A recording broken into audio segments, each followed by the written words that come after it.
I was completely, I was just enriched when I traveled with you guys a few years ago down there, and the amazing thing was folks in that community still remember, and it was just an absolute delight.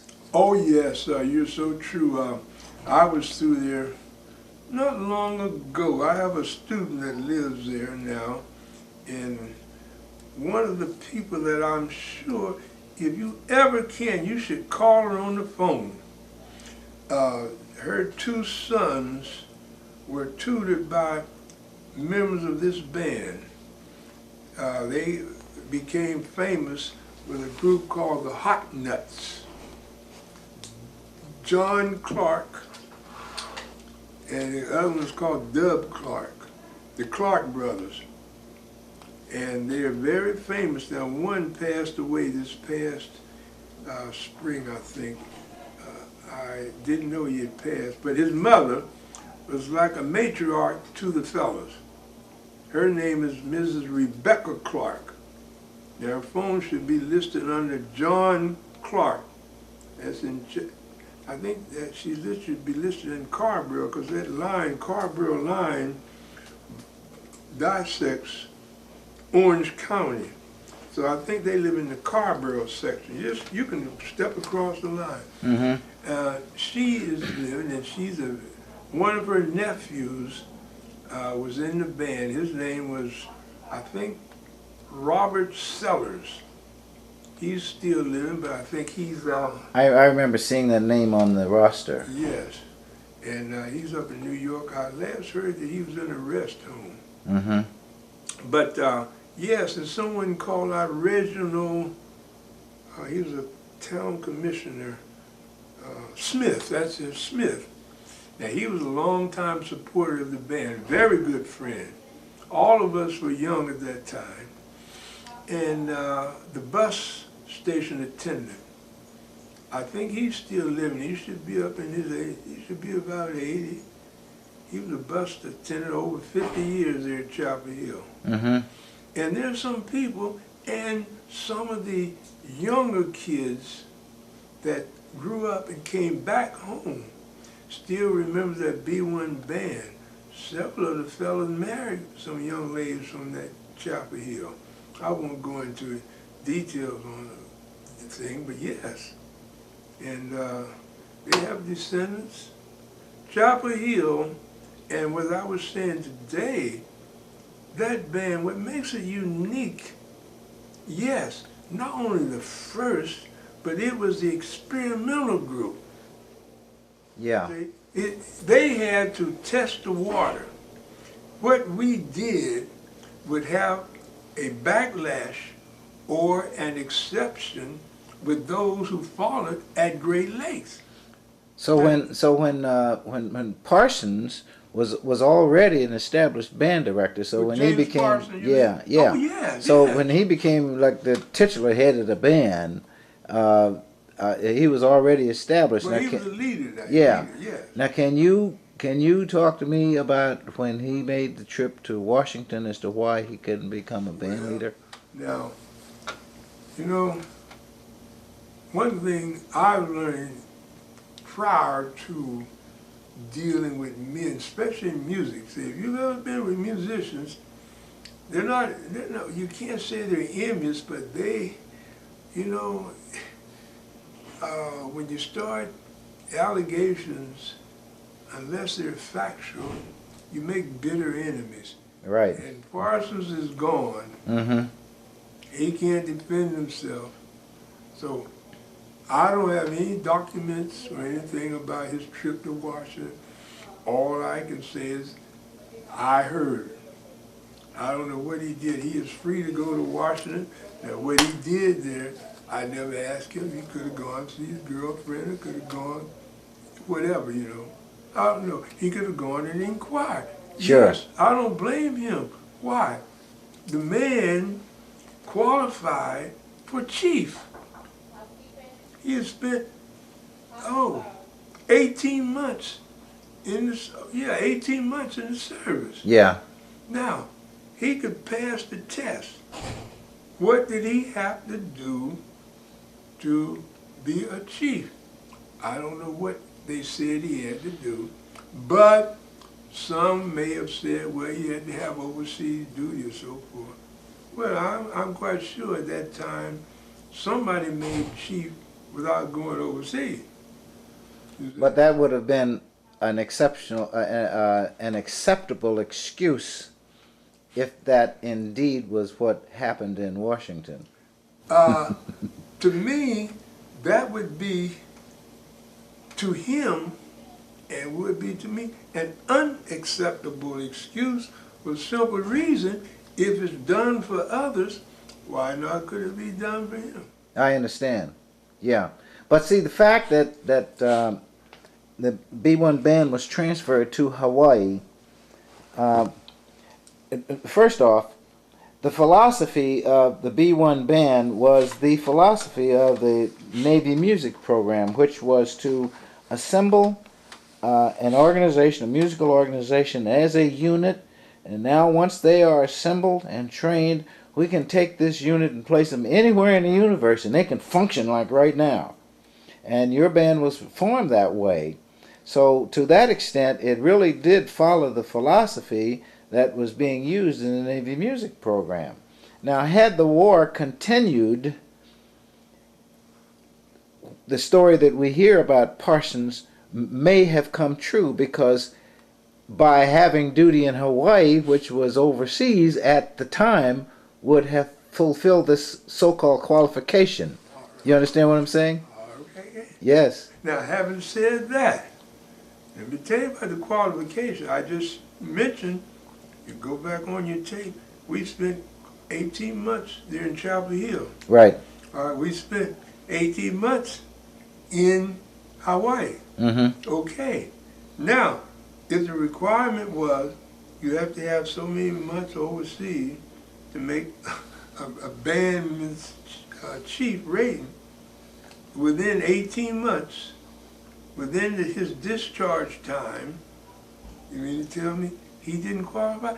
I have a record of his tests that each member took to go up in rate. I have it in a book somewhere. It's up in my attic, and I haven't been able to get up there. All that test, the scores that each made, and you would be surprised the fellows who you thought would have made a high score didn't really score that high, but they had first-class ratings. You see, those ratings were given to men. Now you're putting this on tape, which is there. They were given to men who, in playing or musically contributing to the band, were not first-class musicians. And you had guys who were blowing their brains out with third class, on the assumption, well, now these fellows are older, and they played out of the local bands, and they have family. Oh, that's fine. I'm coming into the picture now, because that whole business of advancement during that period of time was a very loose construct in the Navy. On one of the other tapes that I have of Band 8 that went aboard the Pennsylvania, okay, they were 2 years at the school informing, and then they caught a ship and went through the canal and ended up on the USS Pennsylvania. They were on the Pennsylvania at Pearl Harbor. Yeah, let me ask this question. Yeah. Were they mixed? Couldn't have been mixed, so they're all black or all Oh, no, white? no. We're not talking anything but what was before we came along right now. Okay, so these were all Caucasian folks. Okay. And on this tape, the person that was assigned as the leader for that band was first-class musician. His name was Alex Jensen. Okay.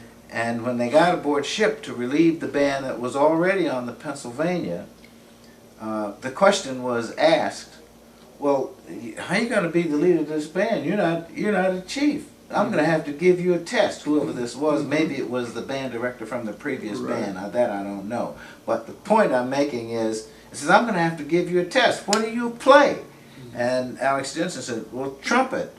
He says, well, how many vowels does it have? He says, 3. He says, you're chief. and they put on the hat. Okay.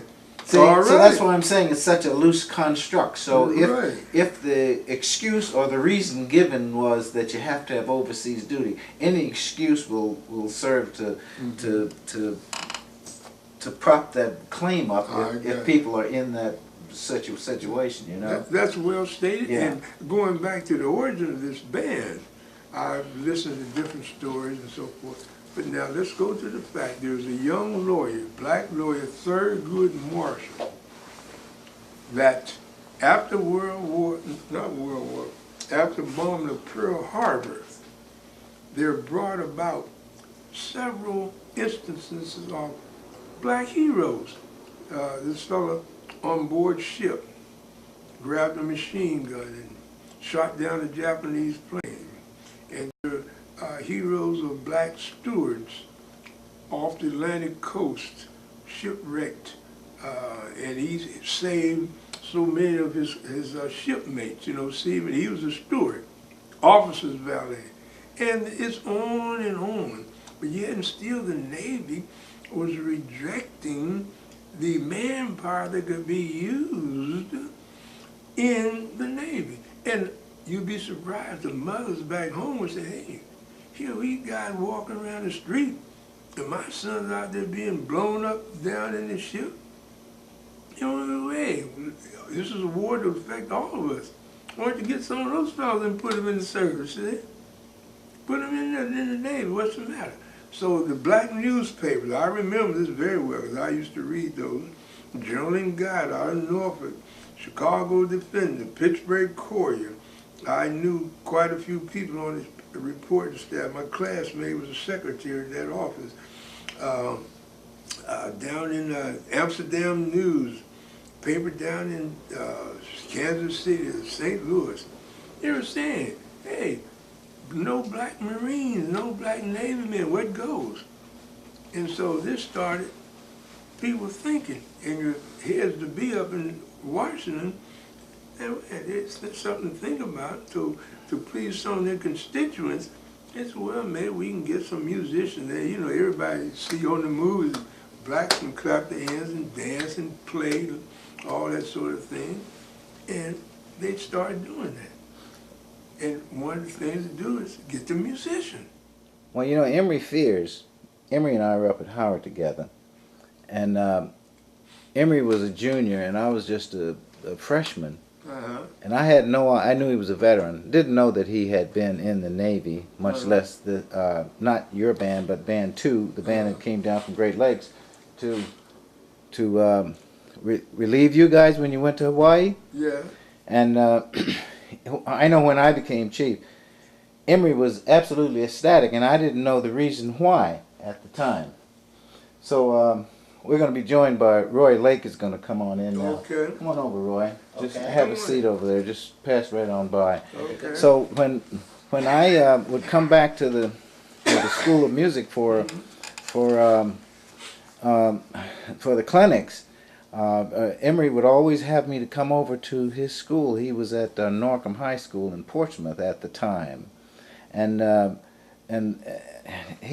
I found out why he was so ecstatic, because he had actually been sent to the school, okay, and he was only there for a short period of time, and he was allowed to take classes in the daytime, but as soon as school was over, he had to go back up on the hill and sleep with the stewards.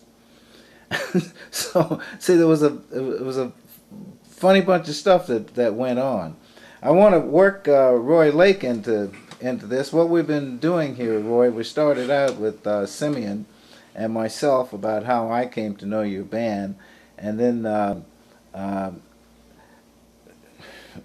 second person here, we were dealing with Huey now, and Huey's been talking for quite a time. So now, when you came into the band, where was it at that particular time? I hate to cut in before I leave. Sure. I have to leave. I understand. Now, before I leave, we're speaking about the band, its composition, different men, what they played. Now, you are beginning to take the most important man in that band from its inception. And this was the man right here. he would go get that mail every day in Chapel Hill, wherever we went, and especially overseas. So this is the man that kept the boys together. How about Brother, Mr. Roy Lincoln. that?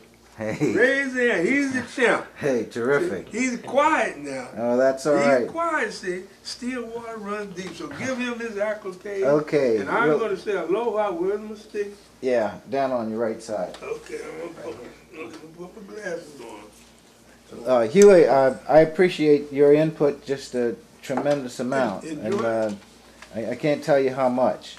Now, somebody's going to grab your hand here and take you up to 424, and if you can loose some other person, that would be But fine. my wife's going to Okay. get home and she's hungry. Yes, I If she understand. gets hungry, she gets me. Well, don't we all?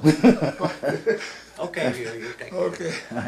She gets Here- me. here Don't we let go. me walk on you, Scott. Let me get your arm. Let me take your arm. You're good. You're good shape. Well, let me take your arm. You All need right. me, see. Gotcha. There you go. Let me have your elbow, your arm. Right here. There we There you go. go. Now you walk them, go All right. right on, see?